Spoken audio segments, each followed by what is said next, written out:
Hey, salut tout le monde, on se retrouve pour, comme vu dans le titre, un book haul du mois d'avril. Alors je suis un petit peu, enfin pas désolée et en même temps un petit peu, je ne vous ai pas fait de book haul du mois de mars, puisque tout simplement à la fin du mois de mars je me suis dit bon, j'ai un servi de presse dont je vous ai déjà fait une vidéo dessus, et j'avais juste la suite des My Hero Academia que j'avais commandé le mois d'avant et du coup je vous en avais parlé rapidement dans le book haul du mois de février. Du coup je me suis dit je vais pas leur représenter des tomes My Hero Academia alors que je l'ai fait le mois juste avant et qu'il n'y ait pas... Et vous présenter un service presse déjà présenté. J'étais en mode voilà.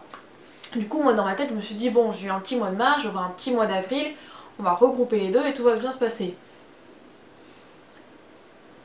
Il y a eu cafouillage là. Je pense que comme vous l'aurez vu à la miniature, c'est pas un petit mois d'avril. C'est un mois d'avril où je croule en fait sous les lectures et les mangas. Voilà, il y a eu un alignement des astres, moi j'appelle ça comme ça, c'est genre il y a des mois où je trouve rien c'est la dèche, et il y a des mois c'est la folie. Tu comprends pas ce qui s'est passé, c'est la folie.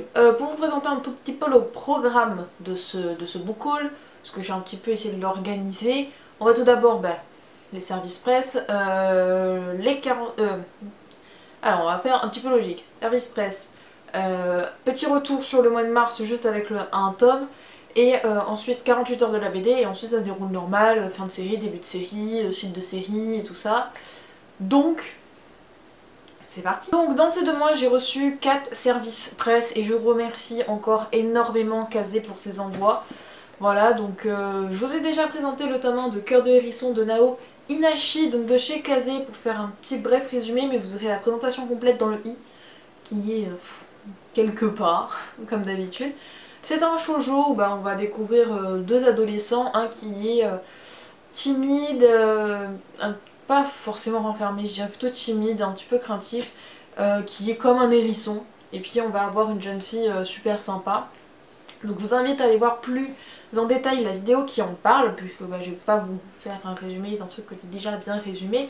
Mais pour l'idée, c'est un shoujo qui sera terminé en 5 tomes et le deuxième tome sort au mois de mai. Je ne sais pas exactement quel jour, mais il sort au mois de mai. Ensuite j'ai reçu les 3 premiers tomes de IQ, de Harushi Furukade, donc voilà pour à peu près les couvertures, je sais pas si vous les voyez bien de loin. Alors je suis tombée amoureuse d'IQ, je sais pas si on le voit par là, mais normalement j'ai le premier coffret DVD de IQ. J'ai commencé le premier coffret DVD en mode bon j'ai que ça à faire, et au final je suis tombée amoureuse de cette série, clairement, genre amoureuse. Du coup je voulais faire une vidéo spéciale qui est toujours en présentation sur IQ, et je voulais quelque chose, enfin je voulais faire un comparatif animé-manga parce que j'avais vu l'animé et c'est vrai que j'avais une petite appréhension, c'est-à-dire que l'animé, les matchs sont très vivants, c'est dû à l'animation et tout ça au côté animé, et je me disais est-ce que dans le manga ça rend pareil, comment est-ce que dans le manga ils retranscrivent tout ça, ces matchs, ces actions, ces contres et tout ça. Et du coup, n'ayant pas trouvé le starter pack de IQ à ma librairie, j'ai demandé si Kazé pouvait me les envoyer, les 3 premiers tomes, et ils me les ont très gentiment envoyés, donc je vous remercie encore beaucoup. Donc je les ai dévorés, clairement, le manga est aussi bon que l'animé, je ne pouvais pas choisir entre les deux parce que les deux sont très très bons, donc ça va être une suite clairement de collection. Je pense que IQ, je vais vous en parler quand même assez souvent maintenant sur la chaîne, surtout avec la vidéo qui arrive. Donc il faut savoir que le tome 21 est sorti il y a quelques mois, enfin genre le mois dernier ou ce mois-ci, enfin quelque chose comme ça. Et que le tome 22 sort au mois de mai ou de juin, j'ai vu que c'est par ces eaux-là. Pour ceux qui ont regardé l'animé, il faut savoir que la fin de la saison 3, ça se situe soit au tome 21, c'est-à-dire soit pendant le tome 21 ou à la fin du tome 21, ou alors au niveau du tome 22, mais c'est dans ces eaux-là. Donc si vous voulez reprendre le manga après l'animé, il faut savoir que on est pile dans les tomes où il faut. Enfin bref, vous aurez bientôt une vidéo spéciale IQ qui sera sur un nouveau format, enfin un format différent de ce que je fais d'habitude, mais c'est juste un super bon manga de sport sur le volley. On a même une petite, je sais pas si vous verrez, une petite étiquette de la Fédération Française de Volley sur le manga, ça m'a fait triper. Donc on en reparle dans une prochaine vidéo. Ensuite pour le petit retour sur le mois de mars, je n'arriverai jamais à mettre les choses à l'endroit du premier coup. On va parler de My Hero Academia, le tome 7, donc édité chez Kiyun de Koei Horikoshi. Voilà, donc là c'est la version collector, donc je vous ai sorti le truc. Ça s'est pas cassé la gueule. Donc en fait c'est à se présenter comme ça, vous avez 2 pins, vous avez donc All Might et Izuku. Et vous aviez le manga qui était là, et il faut savoir que quand je l'ai reçu j'étais tellement crevée, et voilà, c'était au bout de ma vie quoi, que j'ai cru que j'allais devoir déchirer la boîte parce que je n'arrivais pas à comprendre, enfin vous voyez le manga il était dedans, je n'arrivais pas à comprendre comment je sortais le manga et dans ma tête j'étais en mode mais j'ai pas été obligée de défoncer la boîte pour lire le manga, enfin je veux dire au bout d'un moment c'est pas normal. Donc après mon père est arrivé en sauveur, je lui ai fait ok s'il te plaît débrouille-toi, et il s'est débrouillé, il me l'a sorti, c'est pour ça que je dormais pas d'ailleurs dedans. C'est sympa comme édition collector, les pins sont sympas, par contre je suis un petit peu déçue. Parce que voilà, le tome 6, c'est les origines de Katsuki Bakugo, donc l'un de mes personnages préférés dans My Hero Academia. Et du coup, dans la couverture de la version normale, on a une image, on a Katsuki quoi. Du coup, là, on a une couverture spéciale, et il faut savoir que j'ai plutôt l'habitude d'acheter des collecteurs de chez Pika, et du coup, chez Pika, ils ont le réversible, je vous montrerai ça après, parce que j'en ai une dans le book haul. Et du coup, j'étais déçue parce que j'aimais beaucoup la couverture du tome 7 original. Celle-là est sympa, mais j'aurais aimé pouvoir mettre Bakugo, puisque c'est celle que je préfère. Enfin bref, c'est pas très grave. Le tome, parlons-en un petit peu quand même. Le tome était super sympa. Franchement, j'adore My Hero Academia. J'adore vraiment. C'est assez... Enfin, ça reprend des codes assez très shonen, puisque bah, c'est un shonen, mais je sais pas, j'ai l'impression que c'est un peu plus frais. J'aime bien le héros qui est en même temps... il chiale quand même souvent, mais j'ai pas envie non plus de le taper. J'aime beaucoup les rivaux. J'aime beaucoup tous les personnages. Et Tsui est le meilleur personnage du monde. Ça c'est normal, donc Tsui c'est la fille grenouille. Donc voilà, je reviendrai sûrement dessus dans un bilan lecture. Juste une micro-parenthèse sur My Hero Academia, parce que je sais pas si beaucoup sont au courant. Peu avant le tome 8 ou après le tome 8 est sorti Plus Archive, qui est un genre de guidebook ou funbook, je sais jamais exactement ce que c'est. Je voulais juste vous dire de faire juste attention, bon déjà il est sorti, donc ceux qui ne savaient pas vous pouvez aller, j'ai la boîte qui est en train de glisser sur mes genoux. Donc voilà, mais comme ça. Ceux qui savaient pas qu'il est sorti, je vous le dis, au cas où vous renseignerez pas là-dessus. Mais il me semble qu'il faut faire attention parce que en fait, Kiun, c'est super sympa voilà, de nous éditer cette version, on va dire un guidebook. Le souci c'est que je crois que normalement elle apparaît beaucoup plus tard au niveau des mangas, c'est-à-dire entre d'autres tomes plus avancés du manga, et il peut y avoir quelques spoils. Donc voilà, c'est tout ce que j'aurais à dire là-dessus. Moi c'est ce que j'avais lu quelque part il me semble. Donc faites attention. Donc passons maintenant aux 48 heures de la BD pour ceux qui n'étaient pas au courant. Au mois d'avril, le début du premier week-end du mois d'avril ou le deuxième, je sais plus, il y a les 48 heures de la BD, c'était déjà le cas l'année dernière, je sais pas si les autres années avant c'était le cas, mais en fait ce sont des éditeurs de manga et de BD qui vont tout simplement mettre des titres à disposition, donc c'est des titres précis, c'est une sélection faite de 12 ou 13 titres qui vont être réimprimés juste pour un week-end, donc vendredi et samedi, et vont être vendus au prix d'1 euro. Donc j'en ai ramené pas mal. Vous doutez bien que ça coûte 1 euro. Voilà. Je vais vous parler des mangas principalement, puisqu'il y a toujours 2 mangas dans la sélection. L'année dernière on avait le droit au premier tome de Save Me Pity et au premier tome de Terraform Mars. Et cette année, voilà, il fallait toujours bien qu'il y en ait un qui soit à l'envers. On a eu le droit donc à Black Clover de Yuki Tabata, donc aux éditions Kazé, qui a l'air d'être un très bon shonen. J'en ai beaucoup entendu parler, et encore plus avec ces 48 heures de la BD, vu que le tome coûtait 1 euro. Donc j'ai hâte de me lancer dans l'aventure, parce que bah, je crois que je suis quand même bien shonen moi.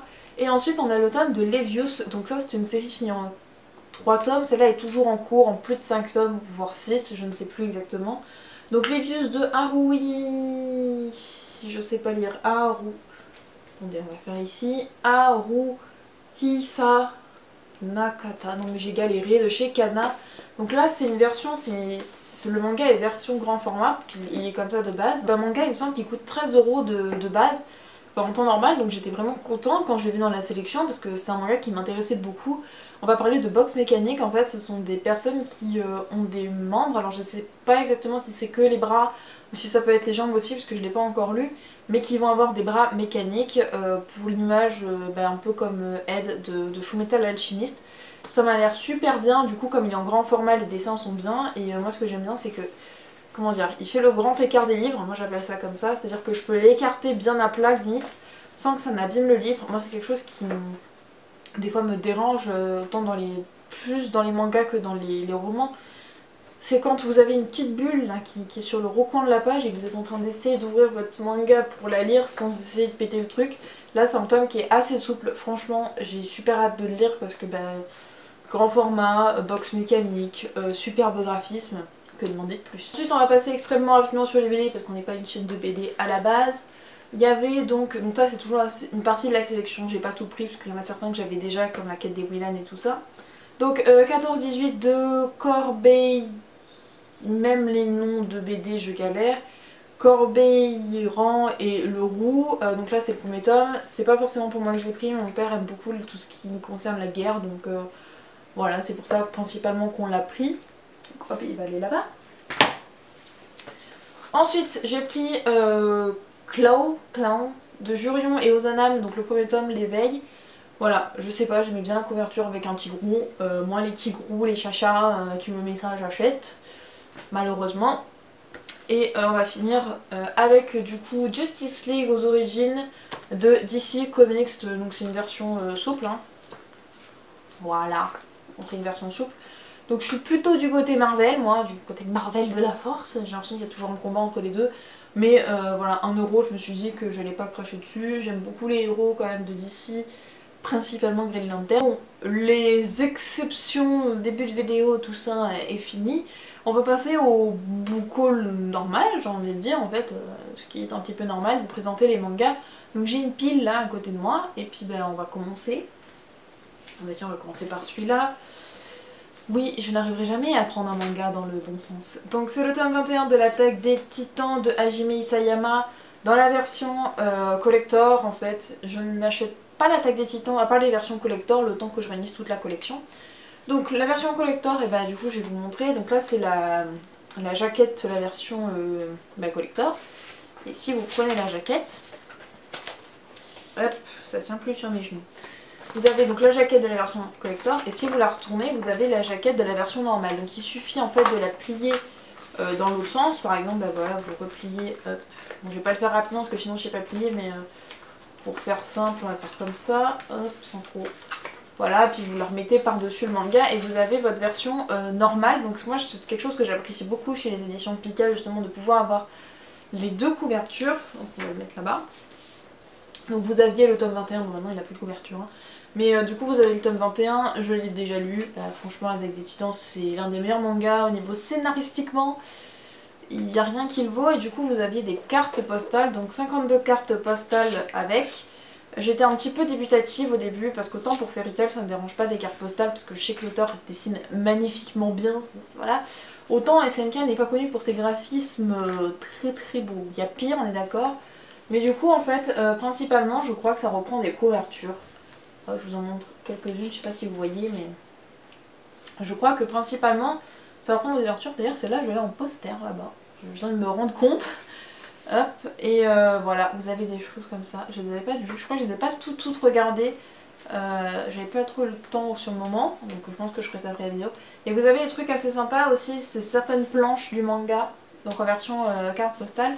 Donc ça je trouve ça vraiment sympa de faire ça de la part de Pika, parce que j'ai perdu le truc qui dit.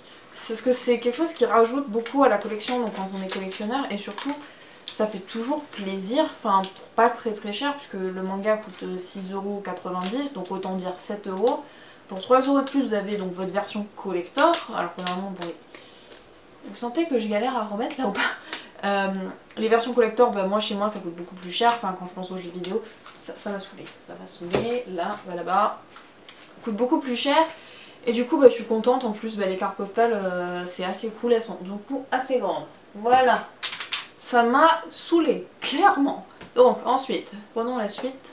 Donc le tome 6 de Akatsuki de Motoki Koide aux éditions Pika que j'ai eu d'occasion à 4,50. Tout simplement j'ai lu les 4 premiers tomes que j'ai dans la Mangatech. En fait c'est bête mais quand j'étais dans l'occasion bah, il y avait que le tome 6, il n'y avait pas le tome 5 donc j'ai pas fait la difficile, j'ai acheté le tome 6 et il faut que je trouve le tome 5 pour pouvoir bah, lire, mais c'est vrai que quand je tombe sur de l'occasion généralement je me dis pas oh non, bah non, je me suis arrêtée, je prends l'occasion et puis je le lirai quand je pourrai, hein, c'est plutôt comme ça. Donc Akatsuki, donc je vous en ai déjà parlé, j'ai fait une vidéo présentation et tout ça, même si la vidéo présentation n'est pas très très bonne en fait, parce que les 2 premiers tomes en fait vous avez l'impression que vous partez dans cette direction, imaginons que vous partez vers du point A au point B, et puis en fait, sur cette chose, tu comprends qu'en fait mon gars il a fait non, là-bas, je pars là-bas moi, dans cette direction au niveau scénario. Donc voilà, mais j'aime beaucoup ce manga donc qui serait terminé en 9 tomes et qui est déjà terminé, je crois que tous les tomes sont publiés en France. hop, tu vas rejoindre tes amis derrière. Ensuite, les Seraph of the End de chez Kana. Les auteurs, je vais galérer, hein, c'est pour ça que j'ai mis de côté. Donc, le tome 7, 8 et 9. Donc, le scénario de Takaya Kagayami, le dessin de Yamato Yamamoto et le storyboard Daisuke Furuya. Donc voilà, c'était une série que j'avais mis pas vraiment en pause, mais il faut savoir qu'elles sont très difficiles à trouver en occasion. J'ai jamais réussi à les trouver en occasion, donc là j'ai acheté 9, pas mal, mais pas le choix.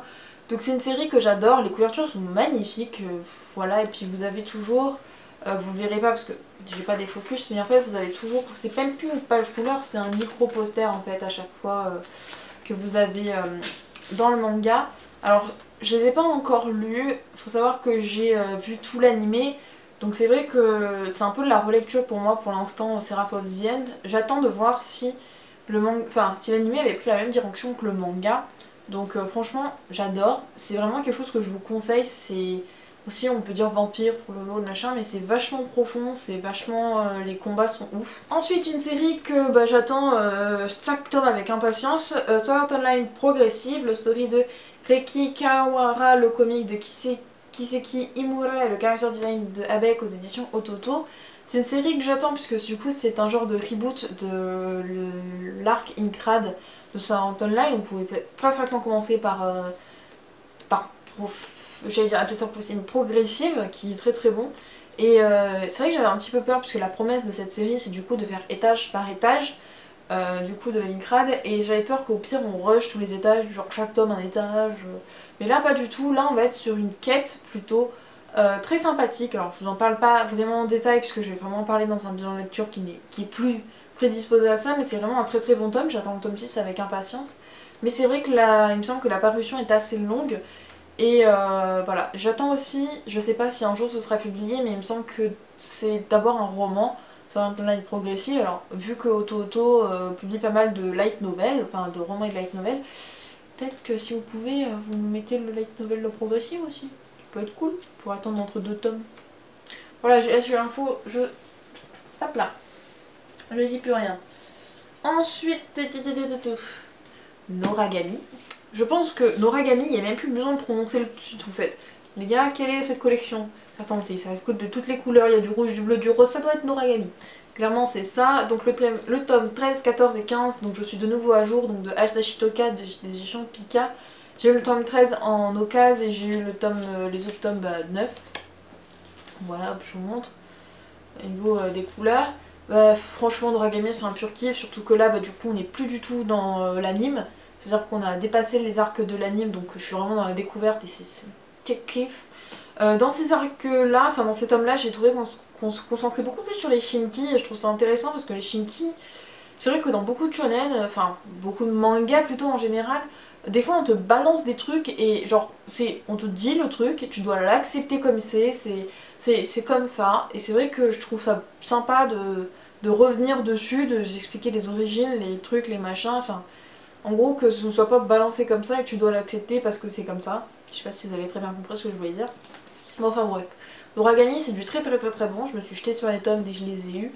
Et voilà, donc Yato est toujours aussi cool, Bishamonten est toujours aussi parfaite, et Yukine est toujours le personnage préféré de ma série. Enfin, le personnage préféré de cette série.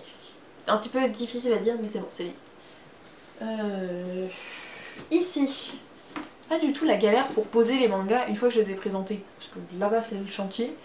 Donc bon, ensuite le tome... Faut rien de dire ensuite d'ailleurs. Donc, non pas donc non plus. Tada, voilà, donc Tada, le tome 10 de Servamp. Donc de Tanaka Strike aux éditions Doki Doki. Servamp est l'une de mes séries préférées, je pense qu'il n'y a rien à dire là-dessus, j'adore. Je l'ai pas encore lu, j'attends un petit peu parce que je sais que les tomes ils sortent pas forcément très rapidement. Donc je me jette pas dessus parce que j'adore, mais je crois que je pourrais me relire Servamp juste pour bien tout comprendre au tome 10, parce que là on rentre beaucoup plus dans du scénario assez complexe, donc je suis vraiment contente. Donc Servamp, il y a un anime dessus, on m'a dit qu'il était bien franchement, donc n'hésitez pas à aller le voir pour en découvrir un petit peu plus sur ce manga, parce qu'il est vachement cool, je vois quasiment nulle part, enfin je vois pas trop de promotion pour ça, alors que c'est c'est l'un des meilleurs mangas, c'est genre le manga qui m'a remis au manga. Ensuite on continue du coup avec le tome 5 de Radiant de Tony Valentine aux éditions Ankama, donc un manga français, ne partez pas et me dites pas des manfras sinon je vous tape. Voilà, c'est dit les avertissements. Donc le 5e tome, le 6e tome est sorti, je l'ai pas encore acheté parce que du coup j'ai pas encore le tome 5. Franchement je crois que le truc qui m'hallucine le plus ce sont les couvertures. Parce qu'au début, enfin les couvertures sont blanches et on pourrait dire qu'elles sont vides mais elles sont juste magnifiques. J'aime tellement ces couvertures. J'adore, franchement j'adore le style graphique de l'auteur. Du coup j'ai vraiment hâte de lire parce que j'ai vraiment envie de continuer l'histoire et tout ça. Alors c'est vrai que j'y étais plus trop. J'ai lu il y a très longtemps le tome 4 mais genre vraiment ça date du périperpète. Mais voilà, je pense qu'il va falloir que je me relise bien des résumés du tome 4 un petit peu spoilant pour bien me remettre dans le tome 5, voire relire le tome 4 carrément. Mais je suis vraiment contente et comme toutes les séries que je vous présente dans ce book haul, allez l'acheter parce qu'elle est bien. Voilà, et puis c'est un manga français, ça soutient le manga français. Voilà, c'est tout ce que j'avais à lire. Donc on était à Tadadada, donc donc Switch Girl de Natsumi Aida, donc aux éditions Delcourt, le tome 3 et 4. Je suis super contente parce que j'étais à Easy Cash et c'était même pas genre il y avait genre tous les Switch Girls et je pouvais taper dedans et je me suis dit je vais prendre le 3 et 4 parce que c'est pile celui qui me manque pour pouvoir lire les tomes que j'ai. Non, il y avait juste le 3 et le 4, donc j'étais ultra chanceuse, en plus ils sont vraiment état neuf. Donc comme ça c'est cool puisque j'avais vraiment un trou 1, 2 et après 5. Donc là 3, 4, hop là je vais pouvoir lire la suite. Clairement Switch Girl j'avais déjà lu quand il y a très longtemps chez une pote. J'avais beaucoup apprécié et j'ai vraiment trop hâte de me plonger dans cet univers de on-off un petit peu chelou. Donc voilà, ça c'est un shoujo 25 ou 24 tomes, quelque chose comme ça. La dernière suite de série c'est du coup King's Game Extreme, le tome 2 et 3. Alors, le scénario de Nobuki Kanazawa, le dessin de Reiji Kuriyama, du coup c'est King's Game Extreme de chez Kiyun. Vous avez déjà parlé du tome 1 et du tome 1 et du tome 1. Oui, du tome 1 et du tome 1. Du tome 1 de Origins et du tome 1 de Extreme, donc de chez King's Game. Il faudrait que je suis pas très fan de King's Game, j'ai adoré la première série et puis après, enfin genre la fin de la première série je me suis dit ça en mode oh les gars, elle est où ma fin? Puis après j'ai compris qu'il fallait que je lise 15 000 volumes pour comprendre un minimum plus la fin. Enfin bref, je comptais vraiment pas acheter Extreme parce que le premier tome m'avait laissé sur un mais c'est quoi ce bordel, clairement, genre j'avais fini le tome, j'ai fait mais c'est quoi ce bordel. Du coup c'est vrai que je m'étais plus tentée par Origin, mais là bon bah il y avait ces deux tomes là en occasion chez Easy Cash, je me suis dit allez quoi. Au pire si vraiment, il me semble que la série est en 5 tomes ou 6 tomes, je sais plus si c'est Origin ou Extreme qui est en 5 ou 6 tomes. Et du coup je me suis dit allez laisse-toi tenter, au pire si c'est vraiment dégueulasse, si c'est vraiment what the fuck, si c'est vraiment bordel, tu revends tout, tous les extrêmes, tu les jettes. Mais voilà, je me suis laissée tenter pour laisser un petit peu une chance en plus à la série parce que je l'apprécie beaucoup. Même si ça me saoule parce que sérieusement King's Game Extreme, King's Game Origin, King's Game Spiral et il y aura encore King's Game Apocalypse derrière puisque le roman King's Game Apocalypse est sorti. Donc les gars on n'est pas au bout de nos... Ensuite on va passer... Ah ben non j'avais dit que je disais plus ensuite, qu'est-ce que je vais dire chat, voilà, donc chat. Voilà. Les fins de série maintenant, les fins de série et les nouvelles séries. Donc la première fin de série c'est Secret Service Meion de Ayakashi Koko A Fujiwara aux éditions Kurokawa. Donc le tome est tout blanc mais il faut savoir que tout le reste de la série vous pouvez l'avoir. Non ça c'est Full Metal donc non c'est beaucoup plus loin. Je vais vous en choper un. Voilà. Le reste de la série est dans des tons noirs en fait, c'est vraiment noir. C'est le dernier tome, il faut savoir que j'avais lu cette série, c'était passé quelque chose qui m'avait pas trop plu donc je l'avais un petit peu arrêté de la lire. Et à un moment je me suis dit bon bah j'ai les 10 premiers tomes sur 11 et du coup je m'étais dit bah je vais pas la lire tant que j'aurai pas le 11e tome pour pouvoir tout bien one shot. Du coup comme il n'y avait pas le tome 23 de Black Butler et autre chose, je sais plus quoi, il manquait des tomes à mon manga donc je pouvais pas les acheter. Je me suis dit bon bah prends-toi le dernier tome de Secret Service que je finis cette série. Je pense que je vous en parlerai parce que elle est ouf. Clairement comme série c'est l'une de mes préférées. Même si c'est pas un truc que j'ai pas du tout aimé. Voilà, les dessins, les graphismes, les personnages étaient super. Donc bah voilà, maintenant il faudra que je range l'autre tome. Mais franchement c'est une série que je vous conseille. Donc il y aura sûrement une vidéo quand je l'aurai. Ensuite une début et fin de série en même temps. Qui n'était pas du tout prévu, donc c'est All You Need Is Kill de chez Kaze, donc il y a le manga, donc là c'est la version en 2 tomes et vous avez, je tiendrai jamais les trucs normalement, la version roman, alors là c'est un bordel au niveau des trucs. Le scénario original de Hiroshi Sakurazawa, donc c'est aussi celui qui a écrit le roman. Le storyboard de Ryusuke Takeshi, le design des personnages de Yoshitoshi Abe et le dessin par Taishi Obata, donc c'est le dessinateur de Death Note si je me suis pas loupée. Et là donc c'est les illustrations de Yoshiti Abe. Donc voilà, je sais que ça c'est ce qui a inspiré le film Edge of Tomorrow, ce que je n'ai jamais vu Edge of Tomorrow de ma vie. Donc voilà, j'étais contente, je les ai tous trouvés en occasion le même jour. Normalement il me semble que c'est un pack de base, enfin qu'il y a un pack qui existe, je sais pas si c'est avec la version de tome ou un tome du manga. J'ai une question pour ceux qui ont soit lu le roman, soit le manga, soit lu les deux, soit vu le film. Qu'est-ce que vous me conseillez? Parce que c'est vraiment que je sais pas, enfin c'est un truc que je sais pas, c'est est-ce que je commence par le roman ou est-ce que je commence par le manga? Parce que en gros si je lis le roman après je lis le manga, si je lis le manga après je lis le roman, mais je sais pas vraiment par lequel commencer. Donc si vous avez des idées, n'hésitez pas à me le mettre en commentaire. Ensuite, en fin de série un petit peu spéciale, on a le tome 12 de Hog Gimmick de Miki Ayara. Faut savoir que j'ai les 6 premiers tomes de la série que je n'ai pas encore lus, j'ai pas le temps, je suis désolée. Et en fait j'ai trouvé le tome 12 à 50 centimes, donc je l'ai pris, donc c'est une série finie en 12 tomes, donc là c'est le dernier tome, c'est pour ça que je le mets en fin de série.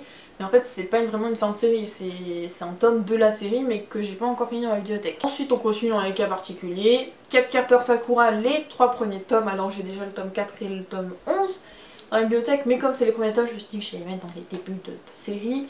Donc Capcarter Sakura de Clamp aux éditions Pika.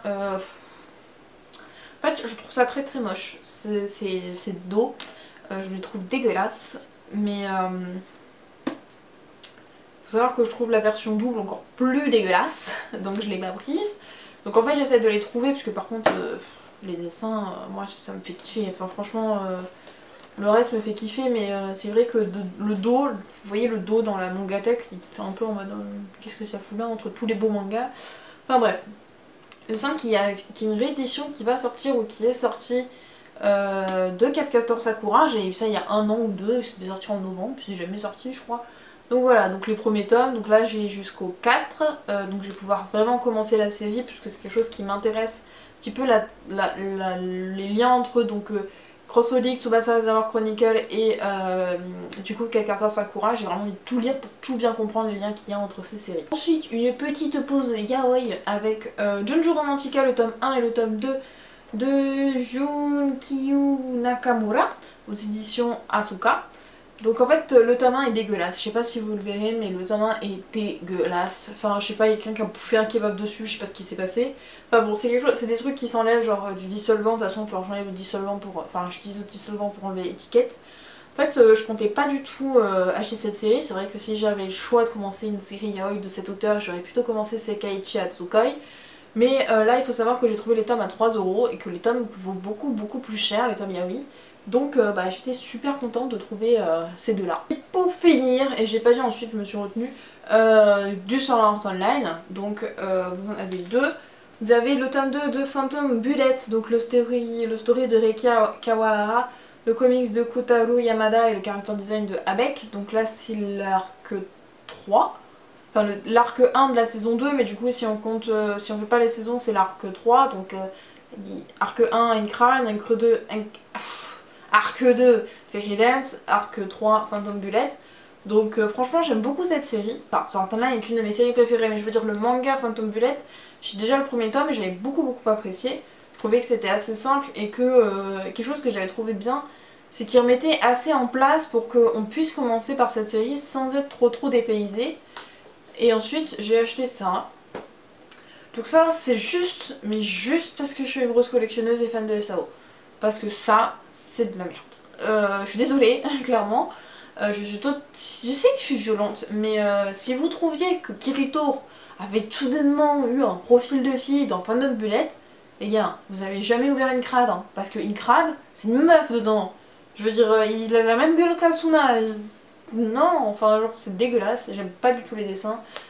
Franchement, je déteste ce manga. Je me souviens très bien, c'était bien avant qu'il soit publié. Quand j'avais fini l'animé, je me suis dit, oh, il y a un manga, j'ai envie de le lire. J'ai ouvert le premier scan. J'ai fermé le PC, je suis allée me coucher, j'ai dit non mais c'est bon, ça détruit mes rêves, là c'est bon, allez bisous. Clairement, je le conseille pas vraiment, Sword Art Online Crad, c'est moche, c'est pas ouf. Pour les collections c'est cool, donc c'est une série qui est en 2 tomes. Après entre guillemets si vous voulez vous mettre à l'univers des SAO, c'est mieux de l'avoir lu ou de l'avoir vu en anime, donc les 14 ou 15 premiers épisodes de l'anime, parce que sinon vous n'allez pas tout comprendre au reste. En fait vous n'allez rien comprendre au reste. Mais clairement je peux même pas vous dire lisez progressif à la place, enfin si lisez progressif mais vous aurez pas la fin. Enfin pas tout de suite quoi clairement donc voilà. Donc voilà, donc moi je suis contente pour ça, je suis juste contente parce que ça, je vais pouvoir avoir la collection des SAO un peu plus remplie. Enfin bref, la vidéo est finie, le book haul est fini, il y en a de partout, vous voyez, je vais devoir bien ranger tout ça. Donc j'espère que la vidéo vous a plu, si vous avez des commentaires, des questions et tout ça, tout se passe en barre d'infos. Tous les titres sont listés dans la barre d'infos. Alors, les questions c'est dans les commentaires, le listing est dans la barre d'infos, je me rends compte que je dis de la merde. Voilà, donc si la vidéo vous a plu, on like. Voilà, ça fait toujours plaisir de recevoir un petit like ou un commentaire, franchement c'est toujours plaisant, voilà.